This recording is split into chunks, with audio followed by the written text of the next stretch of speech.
Northern Alaska doesn't scream. It absorbs sound. The wind doesn't howl there, it drags. The snow doesn't fall softly, it settles like something waiting.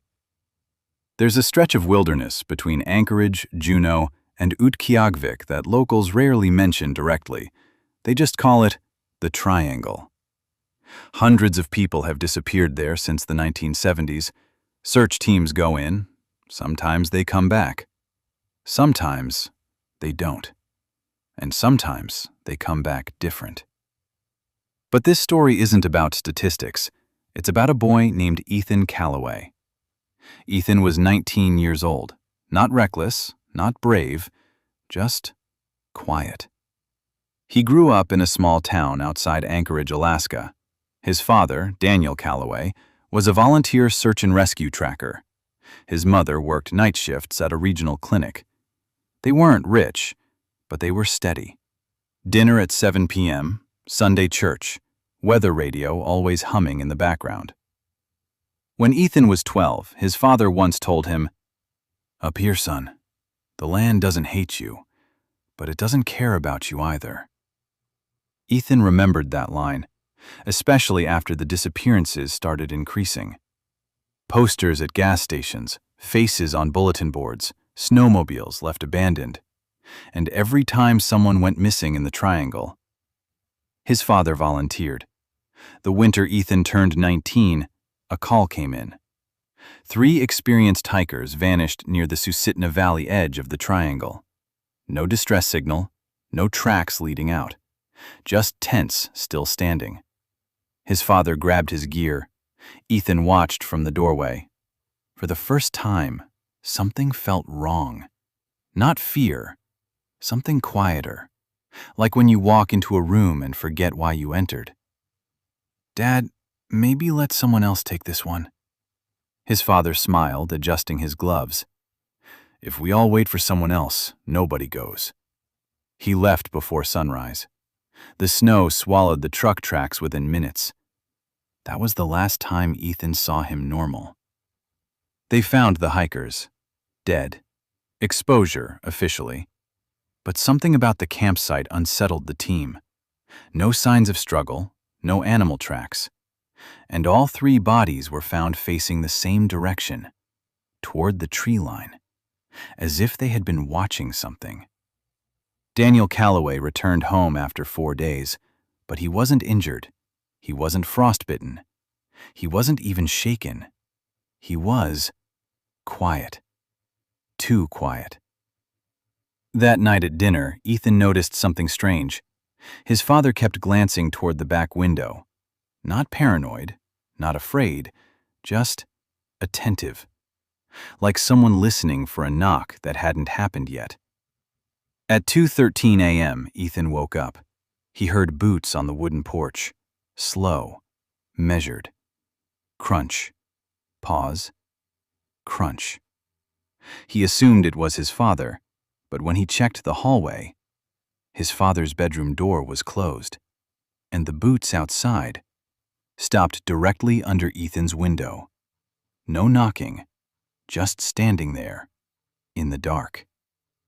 Ethan didn't move. He stayed in bed, listening. The shape outside his window didn't scratch, didn't breathe loudly, didn't whisper. It just stood there. Snow kept falling. And then something small but impossible happened. The shadow shifted. Not like a person adjusting weight. It tilted, like its head bent too far to one side. Ethan's throat tightened. He finally forced himself to stand and pull the curtain back. Nothing. Just snow, just wind, just the porch. He grabbed a flashlight and went outside. The cold hit his lungs hard. He aimed the beam downward. There were his footprints, fresh, leading from the door. But near the window, there were no other tracks. No second set.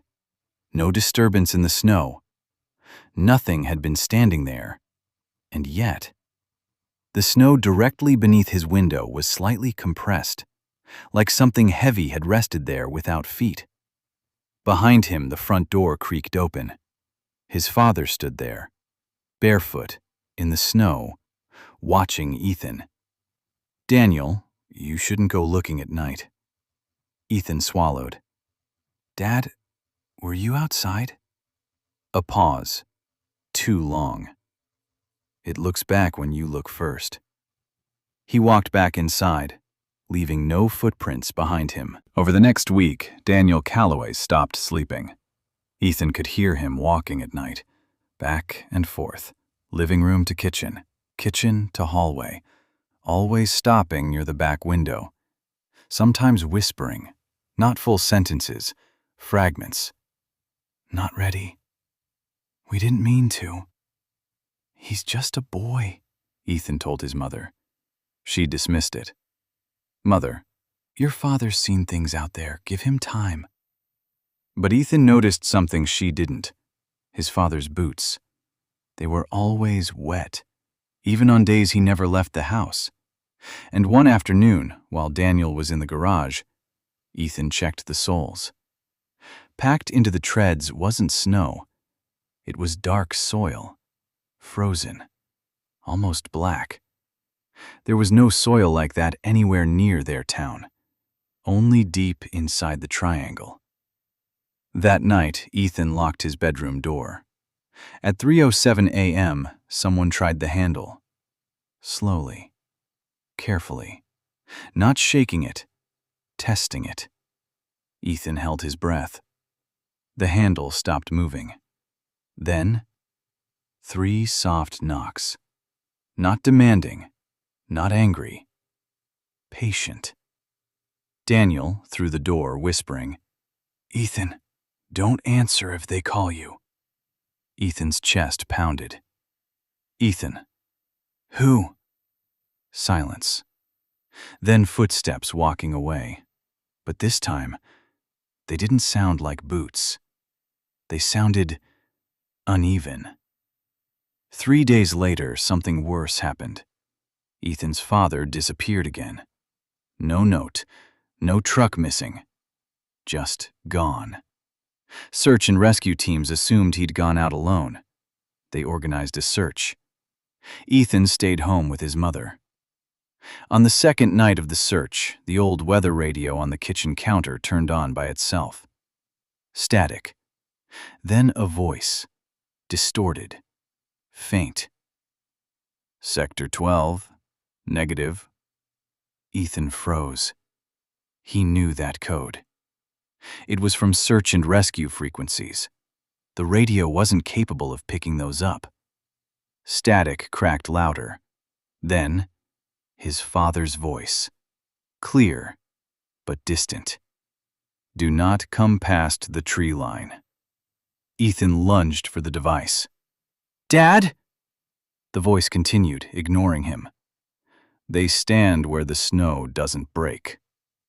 The signal glitched, and then something layered underneath it. Not speaking English. Not any language. Just a low, vibrating hum, like breath pulled through hollow wood. The radio went dead. When the search team returned the next morning, they brought Daniel Calloway with them. Alive, unharmed. But they swore they never found him. He walked into base camp himself, from the trees. Daniel didn't hug his wife, didn't speak to the search team, didn't answer questions. He only looked at Ethan, for a long time. And when they were alone, he finally spoke. Soft, exhausted. "Daniel, they don't chase you." Pause. "They wait." Ethan felt his pulse in his ears. "Ethan, what are they?" Daniel's jaw tightened. His eyes watered. Not from emotion, from cold, as if he were still freezing. "Daniel, they look like us when they need to." The power flickered. The house groaned. Outside the back window, 3 silhouettes stood near the tree line. Too still, too symmetrical, watching the house, waiting. Ethan blinked, and they were gone.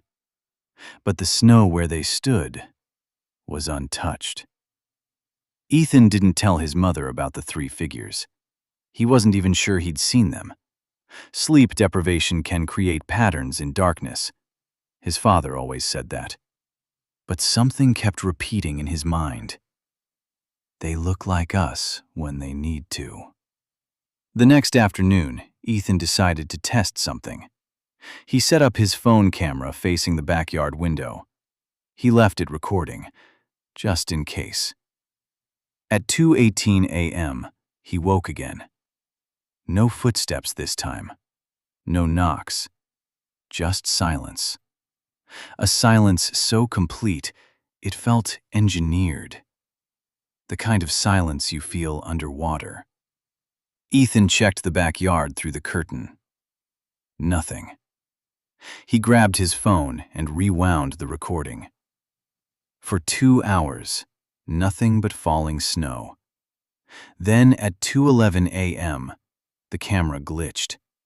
Static rippled across the screen, and in the reflection of the window, he saw someone standing behind him, inside his room, watching him sleep. The figure looked exactly like his father. But his father had been in the living room all night. Ethan spun around. The room was empty. He checked the hallway. His father was sitting on the couch, staring at the turned-off television. Without blinking, Ethan stopped trusting reflections. Mirrors, windows, phone screens, even polished metal. He began noticing something else. His father wasn't blinking normally. He would stare too long, then blink rapidly, like someone remembering how to do it. At dinner, Ethan tested him. Ethan, carefully. "Dad, what did you mean about the snow not breaking?" Daniel paused mid-chew. His jaw froze, then slowly resumed. Daniel, when something stands long enough, pause, the snow forgets it was ever there. That wasn't an answer. It was a warning. Later that night, Ethan checked the backyard again, and this time, there weren't 3 silhouettes. There were 4. The fourth one stood closer to the house. Its posture wasn't identical to the others. It was slightly uneven. Learning, adjusting, mimicking. Ethan whispered to himself, "They're practicing." Behind him, a voice answered, "No." He turned. His father stood in the hallway, smiling faintly. "They're replacing." The next day, Ethan did something he shouldn't have. He went to the local search and rescue office. He told them he needed to see the original case file from the hikers. One volunteer hesitated, then handed him a copy. Ethan read quietly. The hikers were found sitting upright, facing the trees, eyes open, no frostbite on their faces, but severe exposure everywhere else. And one detail that wasn't released publicly. Their footprints stopped 20 feet from camp, as if they had stepped into something, or something had stepped into them. Ethan felt his stomach drop. He flipped to the section about his father's most recent disappearance. There was a note written by a team member. Daniel Calloway returned from the woods alone, claims he was never lost. However, multiple team members confirmed seeing him walking deeper into the tree line at 2:03 a.m. He did not respond when called. They never found him. He found them. That night, Ethan locked himself in his room again. He didn't sleep. At 2:03 a.m. exactly, there was no knock, no footsteps, just breathing on the other side of the door. Slow, shallow, not matching his father's rhythm. Ethan whispered, "Dad?" Silence. Then the voice came. Perfect. Identical. "Ethan?" But his real father spoke from downstairs at the same moment. "Don't answer it." The breathing outside the door stopped. Then something scraped gently along the wood, like fingernails, testing texture, learning resistance. And then, from the backyard, 5 silhouettes now stood near the tree line. One of them turned its head toward the house. Too smoothly, too far. Ethan realized something that froze him deeper than the Alaskan winter ever could. They weren't trying to get in. They were waiting for someone to leave. Ethan didn't sleep. At 6:12 a.m., sunlight crawled weakly across the snow. His father was already in the kitchen, making coffee, humming. He never hummed. Ethan stood in the doorway, studying him. Same posture, same scar above the eyebrow from a snowmobile accident. Same wedding ring. But something subtle was wrong.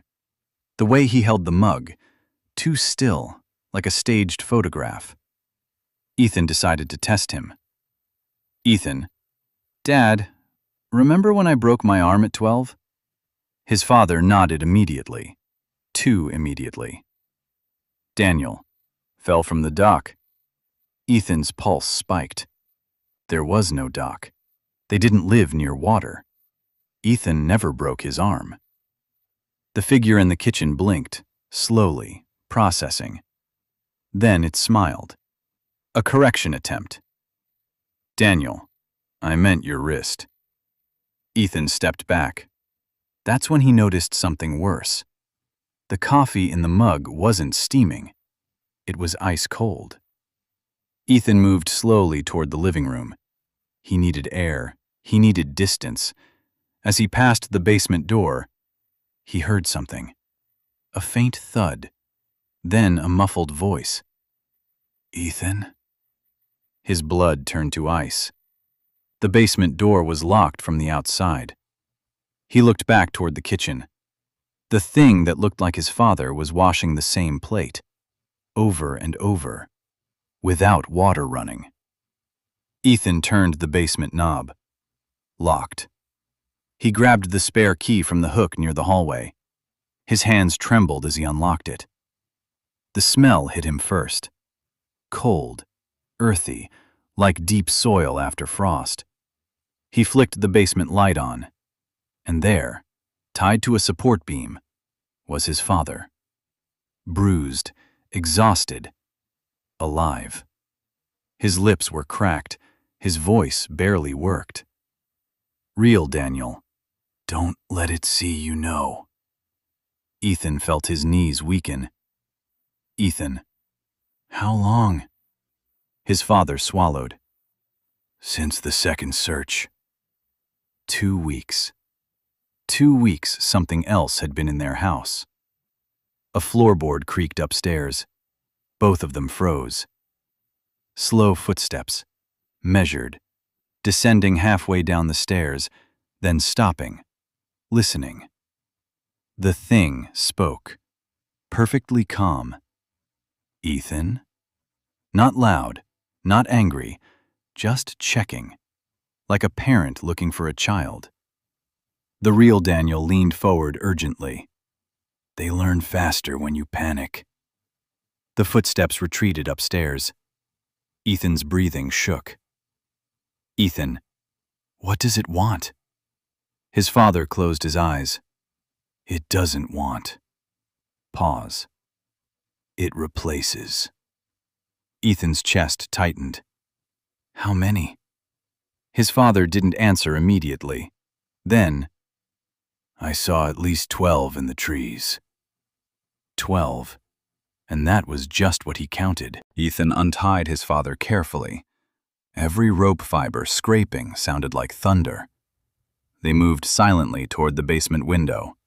Small, barely wide enough. Daniel grabbed Ethan's wrist. Listen to me. His eyes were clear now, focused. If it speaks, don't answer. If it looks hurt, don't help. If it looks like you. He didn't finish. A crash echoed from upstairs, furniture overturned, walls shaking. Then silence. Not chaotic silence, expectant silence. They reached the basement window. Ethan slowly pushed it open.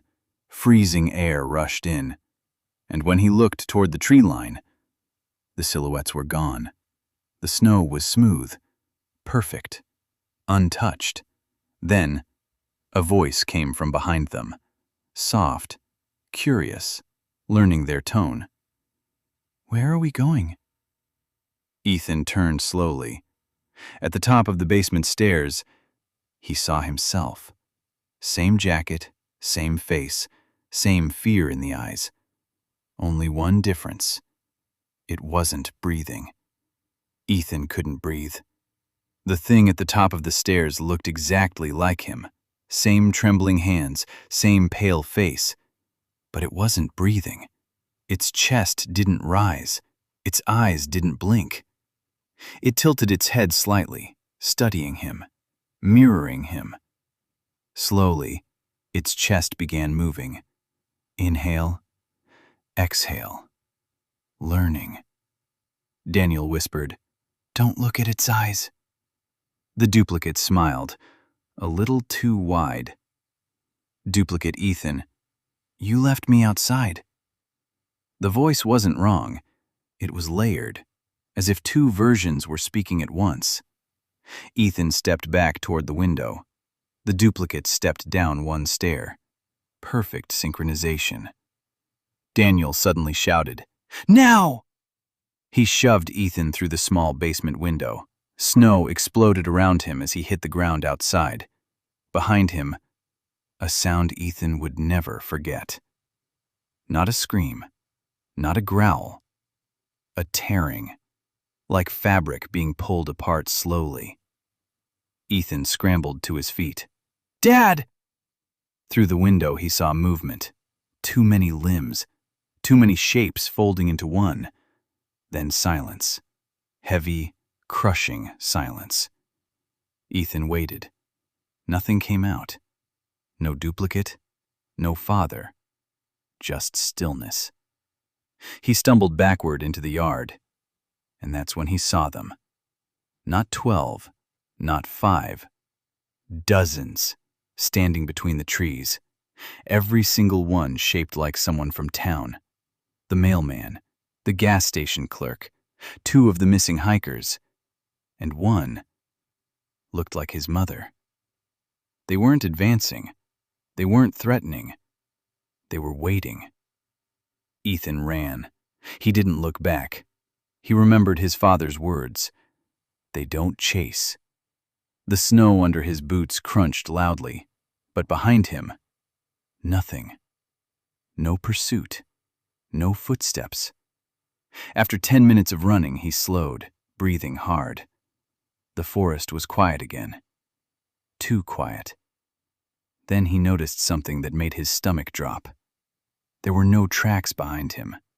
His own footprints stopped 10 feet back, as if he had never run past that point. He looked down. The snow beneath his boots was untouched. He wasn't leaving prints anymore. His breathing became uneven. He lifted his hand. It trembled, but there was no warmth in it, no fog from his breath, no pulse in his neck. From deep in the trees, a familiar voice echoed, soft, calm. His father's voice. "You looked." Pause. And they looked back. Ethan slowly turned toward a nearby frozen pond. In the reflection, he wasn't alone. Another Ethan stood beside him, closer to the tree line, smiling gently, waiting for him to notice. The official report said Ethan Calloway disappeared 3 miles from his home. No signs of struggle, no tracks beyond a certain point. Search teams found nothing, not even scent trails. His mother moved away that spring. The house was later condemned. Locals still whisper about lights turning on inside during winter nights. And sometimes, if you drive past the old Calloway property after midnight, you might see figures standing near the tree line, watching the road, waiting for headlights to slow down, waiting for someone curious enough to look. Because in the Alaskan Triangle, they don't hunt you. They don't chase you. They don't need to. They just wait until you look for them. And when you do, they look back. And sometimes, they come home with you.